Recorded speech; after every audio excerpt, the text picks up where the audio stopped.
Hello दोस्त, आप सभी को अपने यूट्यूब चैनल अखंड भारत एजुकेशन प्लेटफॉर्म पे स्वागत है। हम लोग यहाँ पे बिहार पुलिस, बिहार दरोगा, पीपीएससी, एसएससी आदि कॉम्पिटिटिव एग्जाम का तैयारी करते हैं लोग, वो अभी बिल्कुल फ्री ऑल सब्जेक्ट के साथ। तो आप लोग इस चैनल को लाइक, सब्सक्राइब और शेयर करते रहिए, और आपका एक सब्सक्राइब हमको वीडियो बनाने के लिए मोटिव करता है। तो हम लोग खिलजी वंश के बारे में पढ़ चुके थे लोग, और अधिकांश भाग इसमें हम लोग कर चुके थे लोग। तो चलिए इसके आगे जो वीडियो छूटा था उसको हम लोग क्या करेंगे लोग, कंप्लीट करेंगे लोग, ठीक है। तो आइए हम आगे आप लोग को लेके चलते हैं। देखिए यहाँ तक हम लोग को, यहाँ तक क्या करते थे, कर चुके थे लोग कि अलाउद्दीन खिलजी ने खलीफा के आदेश को क्या किया, और अवहेलना कर दिया, यानी उनके आदेश को क्या किया, नहीं माना था, ठीक है, नहीं मान पाया था। तो आइए इसके आगे चलिए, यहाँ से हम लोग स्टार्ट करते हैं लोग। देखिए इतिहासकार बर्नी कहते हैं, कहने का मतलब कि इतिहासकार बर्नी कहते हैं कि जब अलाउद्दीन शासक बना तो इस्लामिक कानून से खुद को मुक्त कर दिया और एक नए धर्म का प्रारंभ करने का प्रयास किया। कहने का मतलब एक इतिहासकार हैं जिनका नाम क्या है, बर्नी, ठीक है। वो कहते हैं कि जब अलाउद्दीन खिलजी राजा बना तो इस्लामिक कानून को क्या कर दिया, खुद से मुक्त कर दिया, यानी घोषित कर दिया कि हम इस्लामिक कानून को, इससे सब कोई छुटकारा पा लो, और एक नया धर्म बनाया, ठीक है। और उसी का क्या किया, शुरू करने का प्रयास किया। अलाउद्दीन खिलजी तुर्क कबीले का था। अलाउद्दीन खिलजी कहाँ के था, तुर्क कबीले का था। इसने सैनिकों के लिए वेशभूषा का निर्धारण किया। करने का मतलब अलाउद्दीन खिलजी जो था तुर्क कबीले का था, और इसने जो सैनिक इसके अंडर में थे उनके लिए क्या किया, एक ड्रेस यानी वेशभूषा क्या किया, निर्धारण किया। कि जैसे हम लोग स्कूल जाते हैं ना, तो स्कूल कोड होता है, ड्रेस कोड होता है कि ये पहन के जाना है, वैसे ही क्या किया, वो सैनिकों के लिए भी ड्रेस कोड लगा दिया। कौन, अलाउद्दीन खिलजी। यह सल्तनत का पहला शासक था जिसने भूमि की पैनाइश करवाया और उसके आधार पर लगान का निर्धारण किया। कहने का मतलब अलाउद्दीन खिलजी एक ऐसा राजा था, वो भूमि को माप कर लेता था, कि भूमि को माप लेता था, ठीक है, कितना मतलब कितना दूरी है उसका, और उसी के अनुसार क्या लेता था, वहाँ टैक्स लेता था, वो लगान लेता था। इसने कुल उपज का 50% कर के रूप में निर्धारित किया। कहने का मतलब कि जितना भी जमीन हो रहा है, जैसे मान लीजिए कि जितना आपको, जितना भी उपज हो रहा है उसका 50% किसको देना है, अलाउद्दीन खिलजी को देना है। वो क्या कर दिया, वो लागू किया था। मान लीजिए 2 कट्ठा हो रहा है, तो 2 कट्ठा में 1 कट्ठा क्या देना है, राजा जी को देना है, राजा को देना है, और 1 कट्ठा का अपने पास रखना है। देखिए इससे इसके समय लूट प्राप्त धन का 80% राज कर के रूप में लिया जाता था। कहने का मतलब कि जो इसके 80% जो धन होते थे, ठीक है, वो राज के रूप में क्या कहते, लूट के लिया जाता था। दियान ए मुक्त खराज का प्रारंभ अलाउद्दीन खिलजी ने ही किया था। कहने का मतलब दीवान ए मुक्त खराज का शुरुआत किसने किया था, अलाउद्दीन खिलजी ने किया था, जिसका संबंध भू स्वराज्य से था। और इसका जो संबंध था किससे था, भू स्वराज्य से, यानी भूमि से कर लेने के संबंध में था, ठीक है। कौन, दीवाने ए खस्त खराज का शुरुआत, ठीक है। कर चोरी को रोकने के लिए इसने प्रांतों के गवर्नर की शक्ति को समाप्त कर दिया। कहने का मतलब ये इतना ज़्यादा कर चोरी करता था, इस कर चोरी को रोकने के लिए जो राज्य के गवर्नर थे ना, उसको शक्ति को क्या कर दिया, समाप्त कर दिया, उसको हटा दिया, कि ना रही ना कुछ हुई तो कोनो टेंशन हो ना। कहते इसने दक्षिण भारत अभियान केवल धन लूटने के लिए किया था। वो दक्षिण भारत जो अभियान हुआ था वो काय के लिए किया था, वो सिर्फ धन लूटने के लिए किया था। ये जिम्मेदार उसने मलिक काफूर को दे दिया। ये जिम्मेदारी किसको दे दिया, मलिक काफूर को दे दिया। कौन, जब दक्षिण भारत को लूटा था उसके बाद वो जिम्मेदारी किसको दिया था, मलिक काफूर को दिया था।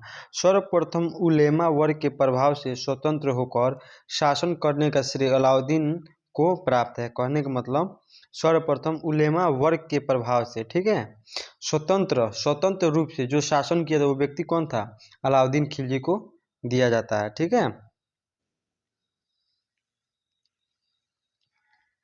ये इसके आगे देखिए, इसके दरबार में प्रमुख विद्वान अमीर खुसरो और हसन देलवही थे।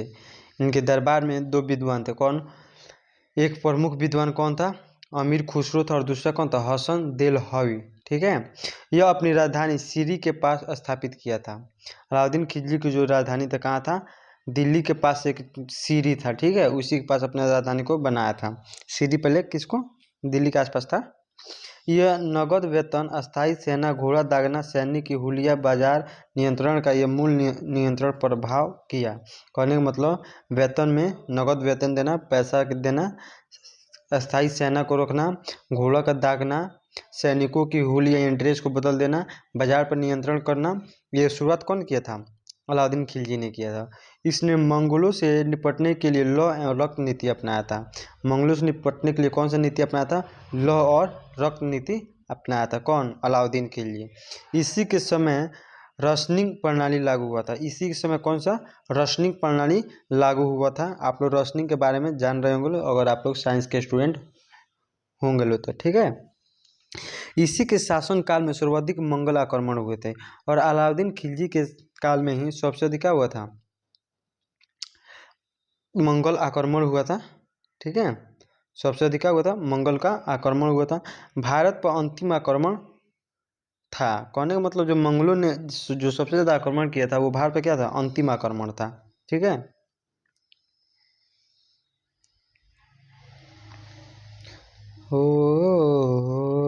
देखिए, इसके समय दिल्ली में हाजारियों द्वारा विद्रोह किया गया था। कहने का मतलब अलाउद्दीन खिलजी के समय हाजारियों के द्वारा क्या किया था? विद्रोह किया गया था, ठीक है। इसके द्वारा दीवान ए मुश्त-खराज विभाग प्रारंभ किया गया जिसका संबंध भू स्वराज से था। ये आप लोग को हम पहले भी बता दिए हैं कि उन्हीं के अलाउद्दीन खिलजी के समय में दीवान ए मुक्त स्वराज विभाग था, ठीक है। वो शुरू किया गया था जो किससे? भूमि से जुड़ा हुआ था। वो काय के लिए था? तो कर चुराने के लिए था। अमीर खुसरो की प्रसिद्ध एक पुस्तक है जिसका नाम है ख्याजुन्निल फतूह, ठीक है। अमीर खुसरो का एक प्रसिद्ध पुस्तक का नाम क्या है? खजाइनुल फतूह था, ठीक है। इसे द्वितीय सिकंदर कहा जाता है। किसके? कहने का मतलब अलाउद्दीन खिलजी को द्वितीय सिकंदर के नाम से भी जाना जाता है। यह बिना खलीफा के स्वीकृति से गद्दी पर बैठने वाला प्रथम शासक था। ये बिना खलीफा के, ठीक है, कोई ऐसा खलीफा इसको स्वीकृति यानी आदेश नहीं दिया था। ये अपने मन से क्या किया था? गद्दी पर बैठा था। इसके मुख्य अधिकारी मुहतसिब कहलाता था। कहने का मतलब जिनके मुख्य अधिकारी होते थे, मेन अधिकारी, वो किस किस नाम से जाने जाते थे? तो उनका नाम मुहतसिब के नाम से जाने जाते थे, ठीक है। यह प्रथम शासक था जिसने भूमि की वास्तविक उत्पादन पर राजस्व निर्धारण किया था। कहने का मतलब अलाउद्दीन खिलजी एक पहला राजा था जिसने भूमि की वास्तविक उत्पादन के लिए यानी जो उत्पादन हो रहा है उसके लिए राजस्व यानी कर को क्या किया था? निर्धारण किया था। सीरी का किला यानी दिल्ली का किला, हजार खंबा महल, अलाई दरवाजा, जैमत खाना, मस्जिद का निर्माण करवाया था। कहने का मतलब क्या किस चीज़ का निर्माण करवाया था? सीरी का किला का, हजार खंबा का एक महल था उसका, अलाई दरबार का, जमायत खाना का और जमत खाना की मस्जिद का क्या किया था? निर्माण करवाया था। कौन? अलाउद्दीन चाचा। दिल्ली में बसने वाले मंगोल को नवीन मुसलमान कहा गया था। दिल्ली में जो मंगोल बस गए थे उन्हें नया मुसलमान के नाम से जाना गया। कहते दिल्ली के खिलजी शासक तुर्क थे। दिल्ली के जो खिलजी शासक थे, राजा थे, वो क्या थे? तुर्क थे। वो तुर्क से आए हुए थे, ठीक है। इसके समय सेना का गठन दशमलव प्रणाली के आधार पर हुआ था। कहने का मतलब उसके समय जो सेना का गठन हुआ था, निर्माण हुआ था, किस आधार पर? दशमलव की प्रणाली के आधार पर हुआ था, ठीक है। थोड़ा इधर कर ले हुआ था। कहते इसके समय खालसा भूमि सबसे अधिक विकसित हुई थी। अलाउद्दीन खिलजी के समय खालसा जो भूमि थी ना सबसे अधिक प्रसिद्ध हुई थी, जो राजा के नियंत्रण में होता था। और वो खालसा भूमि किसके नियंत्रण में होता था? राजा के नियंत्रण में होता था। भारत में प्रथम अवशिष्ट वास्तविक गुंबद इसी के समय प्राप्त हुआ था। और अलाउद्दीन खिलजी के समय ही भारत में एक अवशिष्ट वास्तविक गुंबद हुआ था जो इसी के समय क्या हुआ था? प्राप्त हुआ था। घोड़े के नाल जैसा मेहराब का सर्वप्रथम प्रयोग इसी के द्वारा किया गया था। घोड़े के एक नाल जैसा मेहराब सर्वप्रथम अलाउद्दीन खिलजी के द्वारा प्रयोग किया गया था, ठीक है। तो ये अलाउद्दीन यानी खिलजी वंश के बारे में ये चैप्टर ख़त्म होता है। अब हम लोग फिर मिलेंगे नेक्स्ट वीडियो में। आप लोग इसको लाइक सब्सक्राइब शेयर करते रहिए। चलिए, थैंक यू वेरी मच। फिर हम लोग मिलते हैं कल। बाय।